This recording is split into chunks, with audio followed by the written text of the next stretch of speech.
Hello, hi, welcome to the current affairs from the June 25th to the June 30. So the first whatever we are seeing on the screen, the book name is what the room where it happened. So the room where it happened, ఇక్కడ room అంటే ఇక్కడ White House అని. So ఇది Donald ట్రంప్కి national security అడ్వైజర్గా పనిచేసినటువంటి మనకి John Bolton. So John Bolton is the person who acted as our national security advisor to the president Donald Trump. So అతను నేషనల్ సెక్యూరిటీ అడ్వైజర్గా పనిచేసినప్పుడు వైట్ హౌస్లో డొనాల్డ్ ట్రంప్ ఎలాంటి నిర్ణయాలు తీసుకున్నాడు, సో ఏం జరిగింది వైట్ హౌస్లో అనేది అంతా కూడా ఈ బుక్ రాయడం జరిగింది. సో ఆ బుక్లో కొన్ని సెక్యూరిటీకి సంబంధించిన ఇష్యూస్ కూడా ఉన్నాయన్నమాట. అందుకోసం యూఎస్ఏ గవర్నమెంట్ సో ఈ బుక్ని కూడా మొత్తం టోటల్గా బ్యాన్ చేయాలి, రిలీజ్ కాకుండా అని చెప్పేసి కూడా ప్రయత్నం చేసింది. అయినా కానీ జూన్ 23 రోజు ఈ బుక్ అనేది రిలీజ్ అవ్వడం జరిగింది. So the book name is the room where it happened. So that is title of the book. The author of the book is by John Bolton. So John Bolton ఎవరు? So that the national security advisor to the president Donald Trump. So అతను అక్కడ జరిగిన issues అన్ని కూడా రాయడం జరిగింది ఈ బుక్లో. The room where it happened, A white house memory, written by the John Bolton. Next, Kyolong-Chu, right? So Kyolong-Chu hydroelectric power project. Kyolong-Chu hydroelectric power project is 6,000 megawatts of the power project which was constructed on the Kyolong-Chu river. So Kholongchhu river ఏదైతే భూటాన్లో ఉందో so అక్కడ మనకు కట్టడం జరిగింది. ఇది 600 megawatts of the power plant, 600 megawatts of the hydroelectric power plant which was constructed on the Kyolong-Chu river. So that is a joint venture between the India and the Bhutan. So that was a very important question for examination. So ఇండియాకి మరి భూటాన్కి మధ్యన joint venture అన్నమాట. ఇదేది కొలోంగ్చు ఏ river పైన, కొలోంగ్చు river పైన. ఏ కంట్రీలో? భూటాన్. ఎవరెవరి మధ్యన joint venture? India and the Bhutan. So that is a very important. And next is the Delhi is the first state in India so to start the plasma bank. So for the COVID-19 treatment, COVID-19 ట్రీట్మెంట్కి మనకి plasma బ్యాంక్ని start చేసినటువంటి మొదటి రాష్ట్రం ఇది Delhi. So దీన్ని ఎవరు maintain చేస్తున్నారు అంటే మనకి so that is the Delhi government run institute of liver and biliary sciences. So ఇది institute of the liver and biliary sciences ఏదైతే ఒక ఇన్స్టిట్యూట్ ఢిల్లీలో ఉందో వీళ్ళు మెయింటైన్ చేస్తారన్నమాట దేన్ని ప్లాస్మా బ్యాంక్ని. ఏంటిది ప్లాస్మా బ్యాంకు, ఎలా వర్క్ చేస్తారనేది పెద్ద స్టోరీ, మనకి ఎగ్జామ్ పర్పస్ అవసరం లేదు అది. సో ప్లాస్మా బ్యాంక్ అంటే దాంట్లో యాంటీబాడీస్ ఉంటాయన్నమాట. యాంటీబాడీస్ అనేటివి ఇచ్చినప్పుడు మనకి లోపల ఉన్నటువంటి వైరస్ని చంపేస్తాయి. So generally plasma will consist on the antibodies. So Plasma bank will be the first of its kind of the treatment for the COVID-19 patients and perhaps it will be the country's first plasma bank in the country. ఎక్కడ? ఢిల్లీలో start అయింది. Next Covaxin. So India నుంచి COVID-19కి వస్తున్నటువంటి first vaccine పేరు ఏంటిది? Covaxin. So August 15th వరకు వస్తుందని చెప్తున్నారు. So which is the developed by the so Hyderabad based Bharat Biotech in collaboration with the national institute of the virology and the Indian Council for the Medical Research. Indian Council for the Medical Research and the National Institute of the Virology and Hyderabad based Bharat Biotech ఈ ముగ్గురు కలిసి so కోవిడ్-19కి so vaccine తీసుకొస్తున్నారు by the August 15th of 2020 అని చెప్తున్నారు. So that vaccine name is Covaxin. And next one, India bans Chinese apps. మనకు తెలుసు already. So few days back so on the June 30 that is Indian government is ban the 59 apps of the China. So question exam పర్పస్లో ఏంటిదంటే so ఏ act basis పైన ఈ apps అన్ని ban చేస్తారన్నది మనకి important question. So ఇలా టెక్నాలజీకి సంబంధించి ఏదైనా ఇండియాలో కంప్యూటర్ జనరేటెడ్ ఇన్ఫర్మేషన్ కోసం మనకి ఇన్ఫర్మేషన్ టెక్నాలజీ యాక్ట్ 2000 అనే ఒక యాక్ట్ ఉంది. సో ఈ ఇన్ఫర్మేషన్ టెక్నాలజీ యాక్ట్ 2000 ప్రకారమే కంప్యూటర్ జనరేటెడ్ ఇన్ఫర్మేషన్ని మొత్తం కూడా సో మన ఇండియాలో రెగ్యులేట్ చేయడం జరుగుతుంది అనమాట. అంటే any information in electronic form so is regulated as per the information technology act 2000. So information technology act 2000లో section 69A. So section 69A ఉంది. సో ఈ సెక్షన్ 69A ఏం చెప్తుందంటే so the power to issue the directions for the blocking for the public access of any information through any computer resource.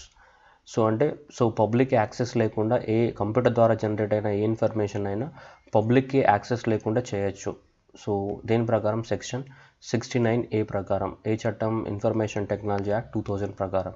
So section 69A ప్రకారం 59 యాప్స్ని ban చేస్తాం. 59 అనేది number of apps, 69 అనేది section. Next, continuous galvanized rebar production facility. So what is the continuous galvanized rebar production facility? And it is the production of the steel. Steel normal స్టీల్కి ఎక్కడైతే మనం zinc coat వేస్తామో zinc coated స్టీల్ని continuous galvanise rebar productivity steel అంటాం మనం. So zinc coated స్టీల్ని so దాన్ని మనం రెబార్ ప్రొడక్షన్ ఫెసిలిటీ అని చెప్తుంటాం. ఈ జింక్ కోటెడ్ స్టీల్కి సంబంధించిన ప్రొడక్షన్ ఫెసిలిటీ అనేది ఒకటి మనకి సో మండి గోబింద్ఘర్ ఇన్ పంజాబ్ స్టేట్లో స్టార్ట్ చేయడం జరిగింది. Union minister of the steel inaugurated the what continuous galvanised rebar production facility at Mandi Gobindgarh in Punjab స్టేట్లో స్టార్ట్ చేయడం జరిగింది. అంటే స్టీల్కి జింక్ కోటింగ్ వేసి రెడీగా ఉంచుతారనమాట గాల్వనైజ్డ్.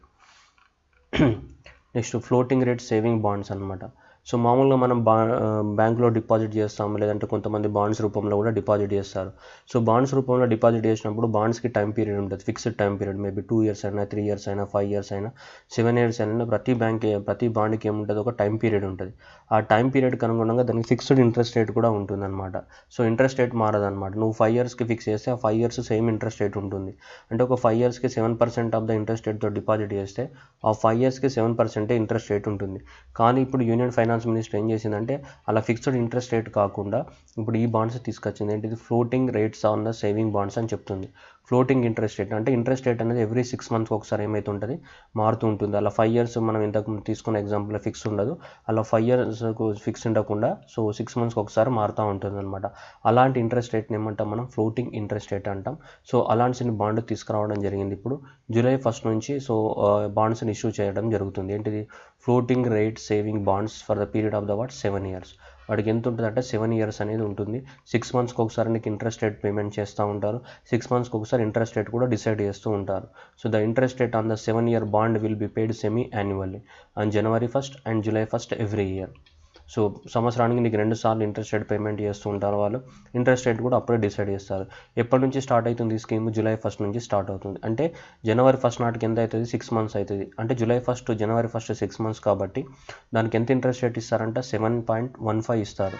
నెక్స్ట్ రాబోయే 6 months అంటే January 1st నుంచి మళ్ళీ July 1st వరకు ఎంత ఇస్తారనేది ఇప్పుడు డిసైడ్ చేయరు, తర్వాత ఉన్న కండిషన్స్ బట్టి డిసైడ్ చేస్తారు. అలా డిసైడ్ చేసేదాన్ని మనం ఏమంటాం, ఫ్లోటింగ్ ఇంట్రెస్ట్ రేట్ అంటాం. బాండ్ యొక్క టైం పీరియడ్ ఎంత, 7 years టైం పీరియడ్.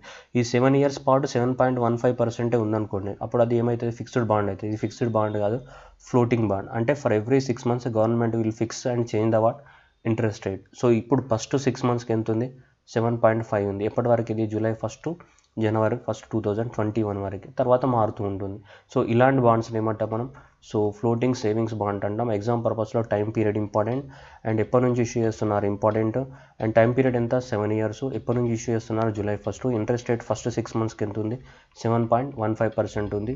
దాని మీద వచ్చే ఇంట్రెస్ట్ రేట్ అనేది కూడా ఖచ్చితంగా ఏంటిది, ట్యాక్సేబుల్.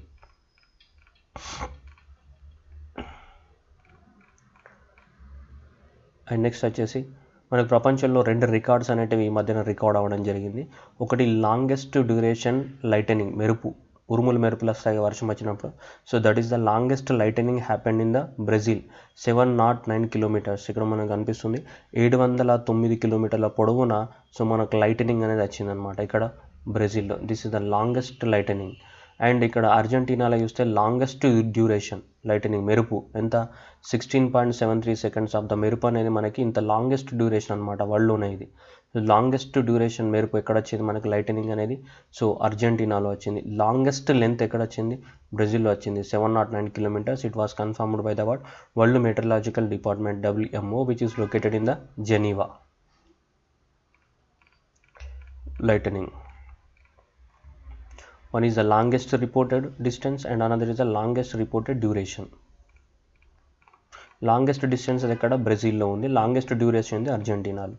రైట్. కుంచుమ్ సంజితా చాను. ఈ సంజితా చాను అనే ఆమె మనకి వెయిట్ లిఫ్టర్ ఇండియాలో.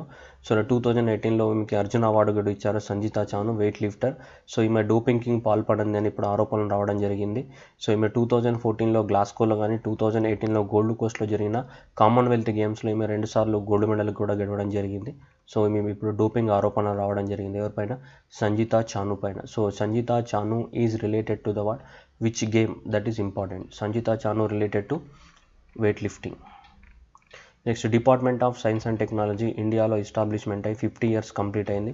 సో అందుకోసం దీనికి లోగోని రిలీజ్ చేశారు 1971 to 2021. So that is the department of Science and Technology released the logo which celebrated the what Golden Jubilee commemoration of the year of the what Department of Science and Technology. ఎప్పుడు start అయింది 1971 May 3 రోజు start అయింది. 2021కి so మనకి 50 years complete అవుతుంది. So department of science and technology completed 50 years. Exam purpose ఎప్పుడు start అయింది అనేది important. Next ఆంథ్రోపాజ్ అనేది ఒక టర్మ్ ఈ మధ్యన న్యూస్లో ఉంది, యూకే వాళ్ళు కనిపెట్టినారన్నమాట.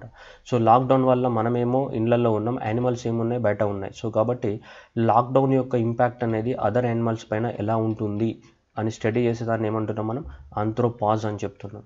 So that the researchers in the UK set to study the word anthropause, a term they have kind to refers to the word corona virus induced lockdown period and its impact on what other species. మనం ఇంట్లో ఉంటున్నాం, అవి బయట ఉంటున్నాయి కాబట్టి so corona virus impact అనేది other species పైన ఎలా ఉంటుందని చెప్పేదాన్ని మనం ఏమంటున్నాం ఆంథ్రోపాజ్ అని చెప్తున్నాం మనం, రైట్. నెక్స్ట్ సంకల్ప్ పర్వ అనే మనకి యూనియన్ కల్చరల్ మినిస్ట్రీ వాళ్ళు స్టార్ట్ చేశారు. సో June 28 నుంచి మనకి July 20 వరకు ప్లాంట్స్ నాటాలి. ప్రతి ఒక్కరు అట్లీస్ట్ 5 ప్లాంట్స్ని నాటాలి. సో దాని యొక్క ఉద్దేశం ఏది సంకల్ప్ పర్వ. ప్లాంట్స్ నాటాలంటే మళ్ళీ union ministry of the environment start చేసిందని ఆన్సర్ పెట్టారు. యూనియన్ ఎన్విరాన్మెంట్ మినిస్ట్రీ కాదు, యూనియన్ కల్చరల్ మినిస్ట్రీ వాళ్ళు స్టార్ట్ చేశారు దీన్ని Sankalp Parv. So planting of the trees June 28 to the so 12th July వరకు అట్లీస్ట్ 5 ప్లాంట్స్ అనేది నాటాలి. Next national productivity council. మనకి నేషనల్ ప్రొడక్టివిటీ కౌన్సిల్ అనేది ఇండియాలో ఉంది. సో వస్తువుల యొక్క ప్రొడక్టివిటీని పెంచడానికి సో అడ్వైజులు ఇస్తూ ఉంటుంది. సో దీనికి చైర్మన్ ఎవరు ఉంటారు? ఈ మధ్య కాలంలో మీటింగ్ జరిగింది, recently the summit meeting was held. So దీనికి చైర్మన్ ఎవరు ఉంటారు అనేది important. Chairmanship of the what commerce and industry ministry what Piyush Goyal. ఎవరైతే మనకు union ministry for the commerce and industry ఉంటారో సో అతనే దీనికి చైర్మన్గా యాక్ట్ చేస్తారు. దీనికి నేషనల్ ప్రొడక్టివిటీ కౌన్సిల్కి. సో అది exam purpose important. So national productivity కౌన్సిల్కి చైర్మన్ ఎవరు ఉంటారని అడుగుతారు. Chairman is always union ministry of the what commerce and industry ఎవరు ఉంటారో సో వాళ్ళు చైర్మన్గా యాక్ట్ చేస్తారు. దీనికి national productivity council. Next Marthoma church. So Marthoma church అనేది మన కేరళలో ఉంది. సో ఇది one of the indigenous church అనమాట, చాలా ఓల్డెస్ట్ చర్చ్ ఇది ఇండియాలో ఉన్నటువంటి. సో నరేంద్ర మోదీ అనేది ప్రసంగించడం జరిగింది. 98th birth anniversary of the what so doctor Joseph Marthoma metropolitan. So he conveyed as greetings and wished him is a long life and the what good health. So అతని birth anniversary గురించి అక్కడ మనకి speech ఇవ్వడం జరిగింది. So ఇక్కడ Marthoma church ఎక్కడుంది? అది కేరళలో ఉంది. సో అది ఇంపార్టెంట్. అండ్ నెక్స్ట్ వచ్చేసి మనకి సో ఈమె పేరు ఎవరు అంటే Mary Jackson. So Mary Jackson అంటే అమెరికా నాసాలో పనిచేసినటువంటి ఫస్ట్ వచ్చేసి మనకి ఆఫ్రో అమెరికన్ ఫీమేల్ ఇంజనీర్ అనమాట. First African and American female engineer. So ఎవరు? W Mary Jackson. So first African American female engineer. ఇప్పుడు నాసా ఏం అనౌన్స్మెంట్ చేసిందంటే సో వాషింగ్టన్లో ఉన్నటువంటి నాసా హెడ్ క్వార్టర్ ఏదైతే ఉందో దానికి ఈమె పేరు పెడతామని సో అనౌన్స్మెంట్ ఇచ్చారు. ఎవరి పేరు? Mary Jackson. So that is a space agency NASA announced that. So its headquarters in the Washington DC will be named after the what? So W. Mary Jackson.